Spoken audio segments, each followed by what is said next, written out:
मंत्री बीडी कल्ला अपने 2 दिवसीय अलवर दौरे पर हैं। उनके द्वारा लगातार समीक्षात्मक बैठकें की जा रही हैं। सरकार की फ्लैगशिप योजनाओं को लेकर निर्देशित किया जा रहा है।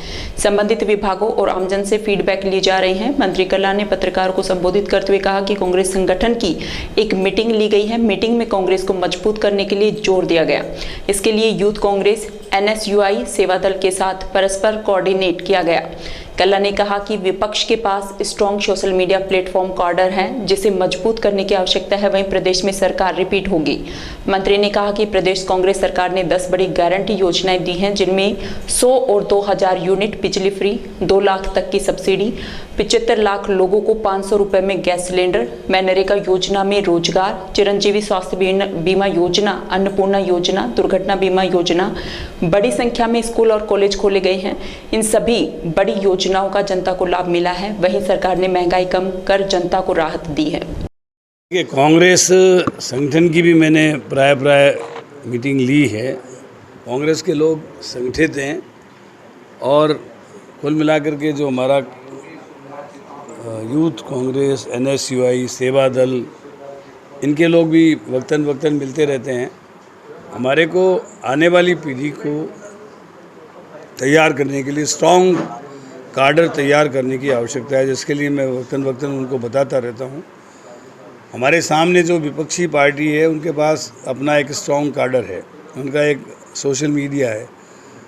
ये दोनों चीज़ें हमारी मजबूत हो जाएंगी तो सरकार ने जो काम किए हैं वो निश्चित रूप से जनता की ज़बान पर बोले जा रहे हैं। और कुल मिलाकर के एंटी इनकम्बेंसी वर्तमान सरकार के खिलाफ नहीं है। जो अभी 10 गारंटियाँ दी गई है, 100 यूनिट बिजली सभी के लिए फ्री, 2000 यूनिट किसान के लिए फ्री, उससे किसान को एक साल में लगभग 2 लाख रुपए की सब्सिडी कुएं पर मिल रही है। इसी प्रकार 500 रुपये में गैस का सिलेंडर 75 लाख लोगों को, मनरेगा और इंदिरा गांधी शहरी बेरोजगारी योजना में 125 दिन का रोज़गार, पेंशन 1000 रुपये, मुख्यमंत्री चिरंजीवी योजना के अंतर्गत 25 लाख तक का इलाज फ्री, दवाई फ्री, जांचें फ्री, और दुर्घटना बीमा जो है 5 लाख से बढ़ाकर 10 लाख रुपए कर दिया गया।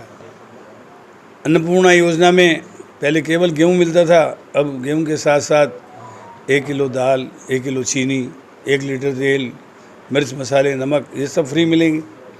इसके साथ साथ 2 गाय या 2 भैंस, इनका बिना किसी प्रकार का बीमा की रकम चुकाए 40-40 हज़ार का बीमा। ये 10 योजनाएं ऐसी योजनाएं हैं।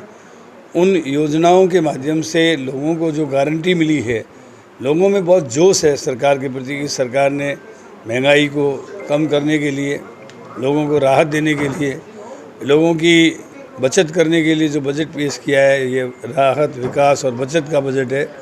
और जो विकास के काम हुए हैं, वो विकास के काम भी अनगिनत हुए हैं। जितनी कॉलेजें खुली है वो पिछले 30-40 साल में एक मिला करके नहीं खुली। जितनी स्कूलें खुली है, एक साथ 4500 सीनियर हायर सेकेंडरी स्कूल बन गए। पंचायत हेडक्वार्टर में प्राय सब जगह सीनियर हायर सेकेंडरी स्कूल बन गए। तो ये मुझे एक याद है कि हमारा बीकानेर जो प्रिंसली स्टेट था, उसमें किसी ज़माने में इंटर कॉलेज हुआ करता था। तो सीनियर हायर सेकेंडरी स्कूल एक तरीके से इंटर कॉलेज के बराबर हैं। ये पंचायत हेडक्वार्टर पे खुल जाना अपने आप नो डाउट, और इस योजनाओं से माहौल बदला, ये बात भी सच है। लेकिन 2 ऐसी चीज़ें सामने आई हैं कि एक तो जो ये सरचार्ज बिजली का लगाया है, इससे आपका माहौल में कमी है। दूसरा, यहाँ पानी की जो क्राइसिस है और जिसके लिए एक मंत्री पूरी तरह से दोषी है, सीली सेट से पानी लाने नहीं दे रहा है जिद के कारण, उस स्थिति में मुझे नहीं लगता कि यहाँ फ़ायदा हो। आपने मुझसे कहा था कि आप जितेंद्र सिंह जी से, मंत्री से बात करके कन्विंस करेंगे, समझाएंगे उन्हें, अब भाई ये पानी आने दो। तो क्या अपन प्रगति पे कल पेयजल समस्या के बारे में डिस्ट्रिक्ट लेवल की अधिकारियों की मीटिंग में वार्ता हुई थी। वो जहाँ जहाँ पानी अवेलेबल है, जहाँ जहाँ पुराने तालाब हैं, जहाँ जहाँ हाइड्रोलॉजी डिपार्टमेंट का सर्वे करके रिपोर्ट दे रहे हैं, वहाँ पे कुएं खोदने का प्रयास कर रहे हैं। और जिस प्रश्न को उठाया उसके बारे में भी मैंने मंत्री जी से बात की है। वो इस संबंध में उच्च स्तर पर बात करके अपना कोई निर्णय देंगे।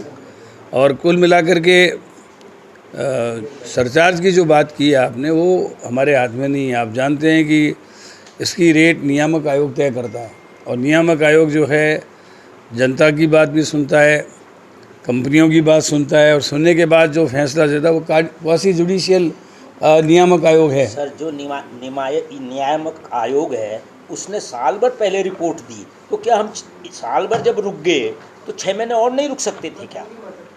बीएन शर्मा जी तो है ना उसका अध्यक्ष, साल भर से रिपोर्ट पड़ी है सरकार पर, 6 महीने बाद कर देते सरकार चुनाव के बाद। नहीं, उसमें तो माननीय मुख्यमंत्री जी ने पहले से ही इसलिए 100 यूनिट बिजली फ्री कर दी, तो उस सरचार्ज का कोई लाभ नुकसान किसी के उपभोक्ता को नहीं होगा। 100 यूनिट प्रत्येक व्यक्ति को बिजली फ्री की है, इसका मतलब कम से कम हर परिवार को 700 से 800 रुपये का फ़ायदा पहले ही दे दिया है, और जो सरचार्ज बढ़ा है वो नॉमिनल है इसके सामने। जो सर शहर में 4-4, 5-5 दिन में पानी आ रहा है, और कि अगर ये योजना सिलीसेड की अक्टूबर-नवंबर में भेजी थी 35 करोड़ की, अगर ये मंजूर होगी होती तो आज ये पानी आ गया होता, तो हमारी ढिलाई, प्रशासनिक ढिलाई, विशेष तौर से आपसे तो उम्मीद थी कि आप इसके परसुएंस किया आपने, ये बात है, हर मीटिंग में आपने परसुएंस किया कि भाई इसे लागू करो, और ऐसी क्राइसिस अलवर में मैंने कल ही बताया था कि अपने को एक तो कुओं में पानी रिचार्ज होता रहे, इसके लिए मैंने कल ही निर्देश दिए कि पुराने कुएं और नए कुएं जो भी खोदे जाएं उसमें वाटर हार्वेस्टिंग का काम आवश्यक रूप से होना चाहिए। नंबर 2, हम जितना पानी पीते नहीं उससे ज़्यादा टॉयलेट में बर्बाद कर देते हैं। तो सारे अलवर में एक अभियान चलाकर इसमें आप लोग भी सहयोग दें, पीएचईडी घर घर सर्वे करके जो जितनी भी सुविधाओं के क्षेत्र हैं वहाँ पर डबल बटन की टंकी लगा दें, तो हर घर में 150 से 200 लीटर पानी की बचत हो सकती है। तो एक तो पानी की बचत करें, कुओं को रिचार्ज करने का काम करें, नए कुएं वहाँ खोदे जाएं जहाँ पर हाइड्रोलॉजी डिपार्टमेंट की रिपोर्ट हो कि यहाँ पर पानी की संभावना है। क्योंकि मैंने देखा है कई कुएं, जैसे हॉस्पिटल में 2 कुएं खोदे वो मतलब सूखे निकले। तो सर अब कलेक्टर नए कुएं खोद रहे हैं, वो कह रहे हैं कि हम कटी घाटी खोदेंगे, तो पहले से पानी की किल्लत है। ये जो नए कुएं खोद रहे हैं ये या तो बुरजा में खोदे जाएं, वहाँ खोदने नहीं देते वो। नकाते साहब ने पुलिस फोर्स बुलाई, जब जाके 3 ट्यूबवेल मंत्री और इसकी कॉन्स्टिट्यूंसी के लोगों ने खोदने दिया। तो क्या कांग्रेस में ऐसी स्थिति आ गई कि मेरा घर अलग, ये घर अलग, क्या अलवर के लोग प्यासे मर जाएंगे? नहीं, ऐसा नहीं है। मैंने जैसे कल बताया है कि जहाँ जहाँ डूब क्षेत्र है, जहाँ पुरानी तालाब हैं अलवर के, और हाइड्रोलॉजी डिपार्टमेंट जो है वो उनके पास मालूम है कि कहाँ कहाँ पानी अवेलेबल हो सकता है, वहाँ पर कुएं खोद कर और वाटर सप्लाई को ठीक कर। मैंने बताया ना 3 चीज़ें करनी होगी। एक तो कुओं को रिचार्ज करने का सिस्टम वाटर हार्वेस्टिंग का करना होगा, दूसरा पानी की बचत करनी होगी। मुझे याद है कि मैं रेगिस्तानी इलाके का रहने वाला हूँ। मैं जब नहाता था बचपन में तो लोहे की परात में नहाता था। लोहे की परात में नहाने के बाद उस पानी में हमारे मतलब क्या है कपड़े धुलते थे। कपड़े धुलने के बाद घर की सफाई होती थी, और घर की सफाई होने के बाद फिर घर के आगे नाली की सफाई होती थी।